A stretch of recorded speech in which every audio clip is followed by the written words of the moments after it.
me for tonight's Big Picture Rumble are Scott Greer, Associate Editor at the Daily Caller, Sam Sachs, co-founder of the District Sentinel, and Kevin Martin, member of the Project 21 Black Leadership Network. And thank you all for joining us tonight. Great to have you with us. Okay, I've been thinking about this. Guns are constitutionally protected. Abortions are constitutionally protected. But states have found a whole lot of very creative ways to make abortions harder and harder to get unless somebody really and genuinely needs it, if they can demonstrate a medical need. Why not do the same thing for guns?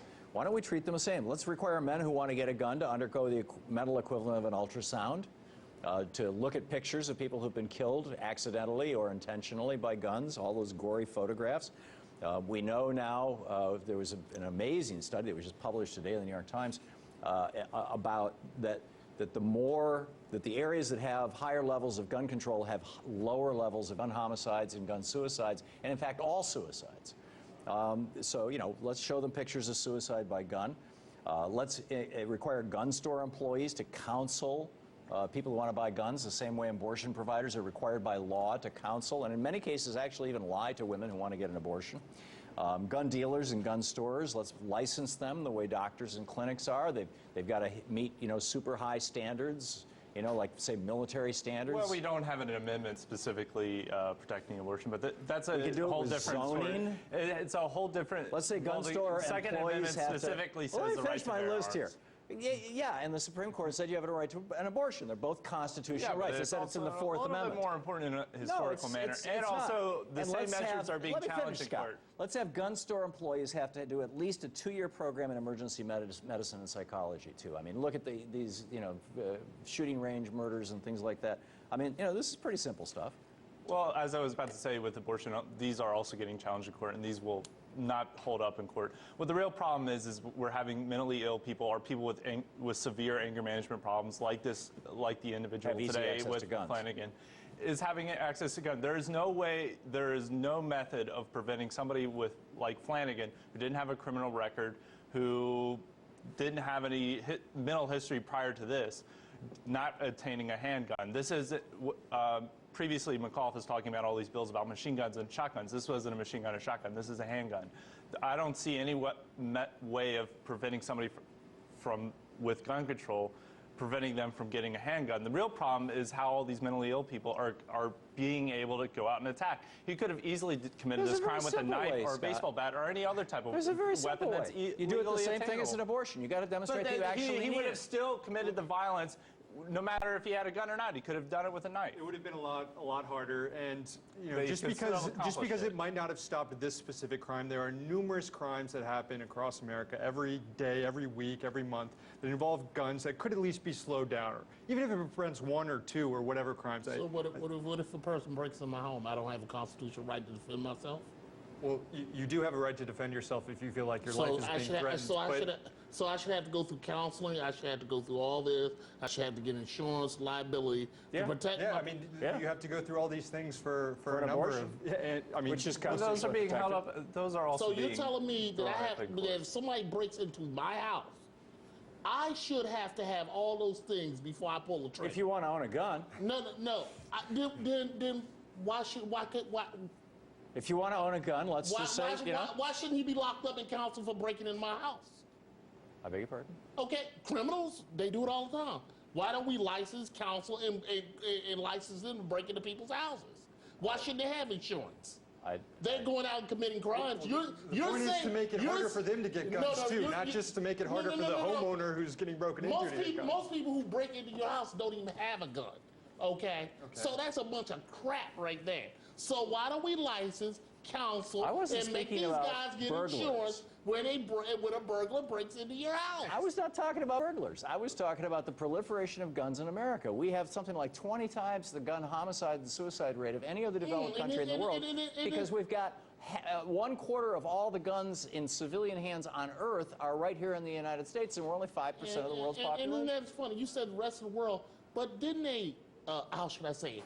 An illegal in France bring an AK-47 and tried to shoot up a train, and if it wasn't for 3 Americans who stopped him... None of which had guns, by the way. None of them which had guns, but they had military training, 2 of them, okay? They stopped this illegal. So how many mass shootings has France had? No, excuse me, Kevin. Let's see. Kevin? Let's see. He had no address, Tom. He had no place to live. How many mass shootings has France had? How did he get an AK-47 in a strenuous country like France? How many mass shootings? They had the Charlie Hebdo and they have the one at the grocery store. People can't hear when two people talk. Look, going off what your point is, the idea is some amendments are more important than other amendments to my friends here on the right-hand side. We're in the middle of a debate in which you have people talking about changing the 14th Amendment and repealing the 14th Amendment. We have law enforcement tramples all over the First Amendment and the Fourth Amendment when it comes to stopping Muslims from doing violence. And yet there can't be a single change or a slight tweak to the Second Amendment right now, because that one is the most important, even though it's one of the least relevant amendments to how the United States functions today, other than maybe quartering troops. Who are you to say which amendments are relevant and which amendments are not relevant? I'm just saying, I don't think. How many people here have to be armed against the government right now? Armed against the government? Well, hell, our government is armed against the people. Look at all the police forces we have right here in Washington, D.C. alone. 10 different law enforcement agencies, all doing the same thing. Secret Service, Mint Police, FBI Police, Amtrak Police, What's your point? I'm not sure what your point is Police. Here. And D.C. has one of the highest crime rates in the nation. We're going through a spurt of homicides, but we got 11 police forces in the city, and no one cannot stop a damn thing. We are surrounded by Virginia. Guns. By Virginia. Oh, it's where not. you can walk in and buy a gun. Yeah, right. Exactly. So it's Virginia's fault that people are getting on synthetic marijuana, they're doing crack cocaine. It's Virginia's fault. Changing the subject.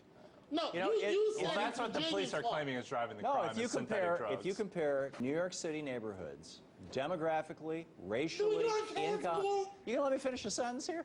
If you compare New York City neighborhoods demographically, racially, crime level, everything, identical neighborhoods between New York, D.C. and Chicago, what you're going to find is you've got a much, much lower gun violence in New York. Why? Because all the states that surround New York City make it hard to get a gun. Whereas all the states, yes, absolutely, Connecticut? and the states that surround Chicago and Virginia surrounding D.C. make it very easy to get a gun. But D.C. police are blaming it on the rise of synthetic drugs, not the proliferation of guns. That's what they're blaming. That's what they're saying. I have never seen a drug made out of synthetic guns. That is what the police chief is saying is causing all the problems, synthetic drugs, which D.C. is legalized. This is going to keep going on. Look, if a few years ago, if 20-something kids getting murdered by a deranged guy with a gun isn't going to prop the most modest reforms, then a shooting on live TV like this isn't either, until the party that you guys support in Congress, until at least a handful of them can get on board. Well, gun control couldn't have prevented some laws that 96% of people support, like having background checks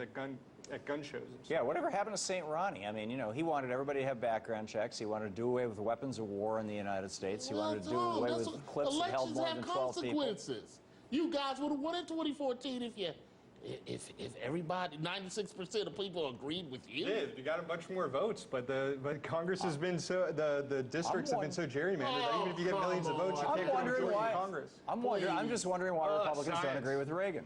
What? I'm just wondering why Republicans don't agree with Reagan. When you take the shooting today, that could not have been prevented by gun control measures or anything. Sure could. No, it couldn't. There was a deranged man who would have used any method possible to try to kill these people for whatever. That is not true. The same day that 20 children were killed. The same day that 20 children. Let me finish the damn sentence. The same day that 20 children were killed in Newtown, Connecticut, you had 30 kids who were attacked in China, and wounded. The difference was the guy in China had a knife, the guy in Newtown had an AK-14, an AR-14, people would still be able to attack. And the kids in Connecticut were dead, and nobody was dead in China.